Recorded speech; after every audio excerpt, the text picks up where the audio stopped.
Hola a todos, bienvenidos a una nueva oportunidad para aprender medicina interna.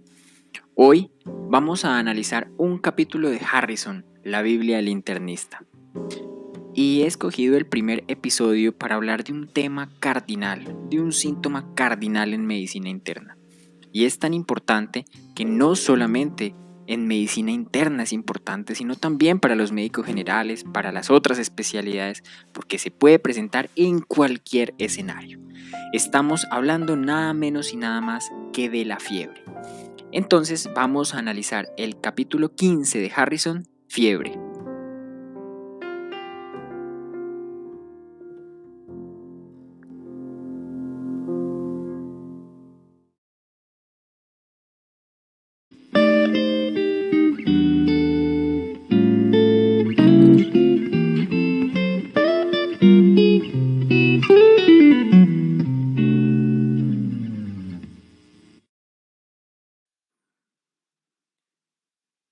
El control de la temperatura corporal es una función del hipotálamo. Tanto las neuronas de su porción anterior preóptica como las de la porción posterior reciben dos tipos de señales. Una procedente de los receptores de calor y frío que llega por los nervios periféricos y otra de la temperatura de la sangre que riega la región. Estos dos tipos de señales se integran en el centro termorregulador del hipotálamo para mantener la temperatura normal en un ambiente neutro. El metabolismo humano produce siempre más calor del necesario para mantener la temperatura corporal central entre 36,5 y 37,5 grados centígrados. En condiciones normales y a pesar de las variaciones ambientales, el organismo mantiene la temperatura normal porque el centro termorregulador hipotalámico equilibra el exceso de producción de calor derivado de la actividad metabólica en los músculos y el hígado con la pérdida de calor producida a partir de la piel y de los pulmones. Miren este dato tan importante. Según estudios realizados en personas sanas entre los 18 y los 40 años de edad, la temperatura oral media es de 36,8 más menos 0,4 grados centígrados, con niveles mínimos a las 6 de la mañana y máximos a las 4 y 6 pm. La temperatura oral máxima normal es de 37,2 grados centígrados a las 6 de la mañana y de 37,7 grados centígrados a las 4 de la tarde. Estos valores corresponden al percentil 99 de las personas sanas. Según los resultados de estos estudios, debe definirse como fiebre una temperatura matutina por encima de los 37,2 grados centígrados o una temperatura vespertina mayor a 37,7 grados centígrados. La variación diaria normal típica de la temperatura es de 0,5 grados centígrados.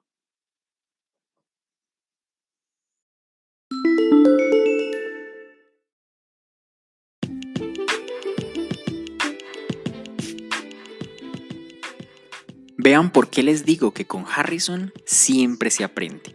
Dos datos muy importantes. El primero, que nuestra temperatura corporal depende del centro termorregulador, del hipotálamo. Y el segundo dato muy llamativo es que vean que la temperatura varía a lo largo del día y tiene un ciclo circadiano.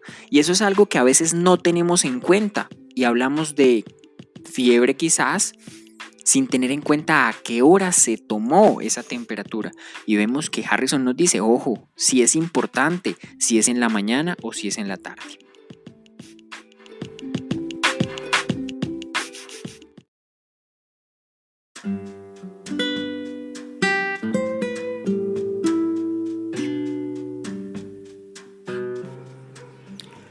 Voy a explicar la patogenia de la fiebre con mis propias palabras. Y esto es para que me entiendan de una forma fácil cómo se produce la fiebre. Y este tema es muy bonito porque previamente y quizás exista un concepto errado acerca de cómo se produce la fiebre. Se ha creído que la fiebre se produce simplemente porque las citoquinas aumentan el calor adentro del cuerpo y eso produce fiebre. Pero este concepto es errado. Lo que ocurre es que recuerden que el hipotálamo es un centro termorregulador que lo que hace es que actúa como un termostato, es decir, es como un punto de control en el que él sensa cómo está la temperatura corporal y entonces hace que se disminuya o que se aumente a través de unas actividades como la vasoconstricción. Si hay vasoconstricción periférica, va a haber una disminución de la pérdida de calor, y si hay una vasodilatación, pues va a aumentar la pérdida de calor.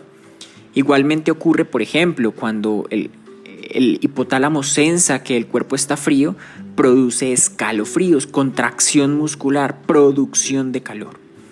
Así entonces, lo que produce la fiebre es un cambio en los niveles del termostato, un cambio en el umbral para que actúe el hipotálamo.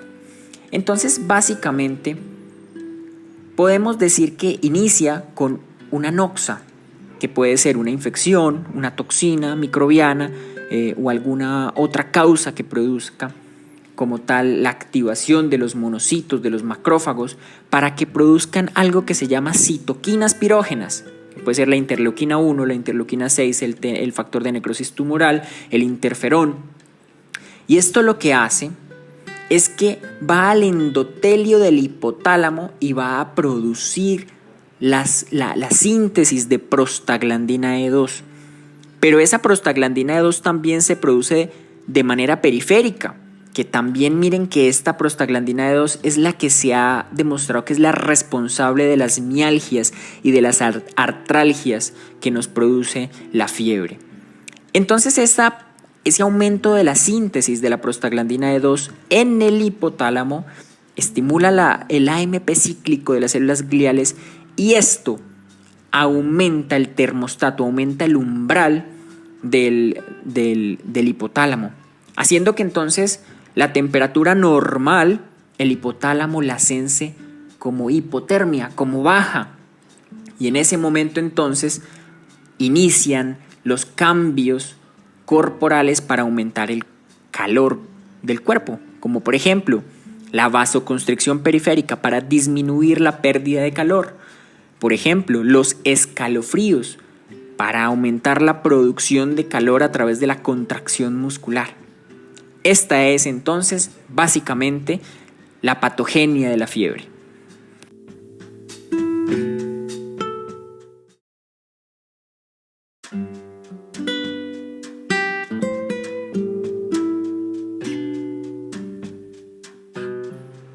Diferencias entre fiebre, hiperpirexia e hipertermia. La fiebre, como habíamos explicado previamente, no es más que un aumento de la temperatura corporal que supera la variación diaria normal, producido por un incremento del punto de ajuste en el hipotálamo, producido por sustancias pirógenas. La hiperpirexia simplemente es la fiebre que supera los 41.5 grados centígrados. Esta fiebre extraordinariamente alta puede presentarse en pacientes con infecciones graves, pero lo más frecuente es que se observe en enfermos con hemorragias del sistema nervioso central. Por el contrario, la hipertermia no es un aumento de las sustancias pirógenas, no es una alteración en el punto de ajuste del hipotálamo, simplemente es un exceso de calor que el cuerpo no es capaz de eliminar, que no es capaz de compensar. Y esto es lo que también se ha llamado golpe de calor, típicamente en pacientes que estuvieron en un desierto haciendo ejercicio y por obvias razones no es capaz el cuerpo de compensar esa pérdida de calor, y por tal razón puede llevar a una hipertermia, lo cual puede ser incluso mortal. Dos diferencias importantes. Una es que la hipertermia no responde a los antipiréticos, obviamente. Y la segunda es que la piel puede estar seca, por ejemplo, en pacientes que han tomado medicamentos que bloquean la sudoración y por ende bloquean la eliminación del calor. Pueden tener temperaturas muy altas con la piel seca. Y estos pacientes no responden a los antipiréticos.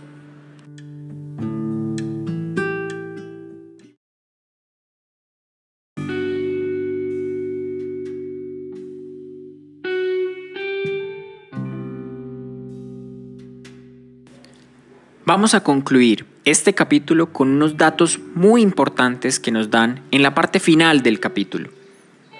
En lo primero es que el estudio del paciente con fiebre se debe tener una historia clínica completa. Lo más importante es saber la cronología de los sucesos que antecedieron a la fiebre. Si el paciente estuvo en un desierto haciendo ejercicio, si el paciente tuvo contacto con otros individuos que tuvieran fiebre o alguna infección diagnosticada, si el paciente entró en contacto con vectores de enfermedades conocidas, dónde estuvo el paciente, qué ha tomado el paciente, qué otros síntomas acompañan a esa enfermedad febril. Tener en cuenta, muy importante, que pacientes recién nacidos, ancianos, pacientes con hepatopatías avanzadas, con enfermedad renal crónica, pacientes que toman glucocorticoides o que reciben medicamentos biológicos como anti-TNF pueden desarrollar infecciones activas y no tener fiebre o tener una respuesta febril amortiguada, hacer febrículas. Recordar que en estos pacientes es importante en general las pruebas básicas como un hemograma, como una PCR, entre otros estudios dependiendo cuál sea la sospecha diagnóstica. Recordar adicionalmente que en cuanto al tratamiento de la fiebre, no es dañino tratar la fiebre si yo ya sé qué es lo que la está causando. Ejemplo, si yo tengo un paciente con una enfermedad viral diagnosticada, pues yo puedo tratarle la fiebre y tratar el malestar y los síntomas que producen la fiebre. Se ha demostrado que tratar la fiebre no retrasa la resolución de las infecciones, ni bacterianas, ni virales, ni hay datos de que la fiebre facilite la recuperación después de la infección. En resumen, el tratamiento sistemático de la fiebre y de los síntomas que produce con antipiréticos no es dañino ni disminuye la rapidez con la que se resuelven las infecciones. Por tal razón, puedo utilizar antipiréticos. Sin embargo, tener en cuenta que si yo no he hecho un diagnóstico correcto, dar antipiréticos sí puede retrasar los diagnósticos de las infecciones que pueden ser potencialmente mortales. Entonces, tener en cuenta que idealmente debo tratar los síntomas, debo tratar la fiebre en pacientes que ya tienen un diagnóstico establecido. Finalmente, quiero recordarles nuevamente, y es muy importante que sepan que en el estudio del paciente febril depende el sitio donde estén. Depende una fiebre en un país que es tropical, con alta exposición a patógenos diferentes, a personas que están, por ejemplo, en Europa, en Estados Unidos. Entonces, la historia clínica es lo más importante en el estudio de un paciente con fiebre.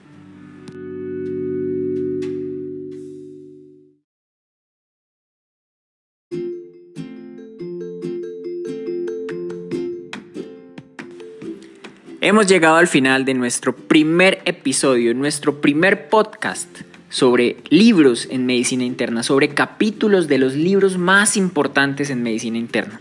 Espero que te haya servido, espero que estos datos que hemos sacado y que hemos recopilado de este capítulo inicial te haya servido y te pueda servir en un futuro también. Y nuevamente te invito a que no te pierdas los siguientes podcasts. Intentaremos que sean semanales, pero si el tiempo nos da un poco de dificultad, entonces al menos con seguridad que sí serán quincenales. Recuerda que es muy importante que no olvidemos los libros básicos como Harrison, como Cecil, como Farreras. Siempre nos dan datos que no sabíamos, siempre nos dan datos relevantes. No olvides estudiar siempre libros base antes de ponerte a revisar artículos nuevos, guías nuevas. Los libros nunca pasarán de moda y por esa razón aquí en el Club del Libro los vamos a estudiar muy rigurosamente. Que tengan un buen día.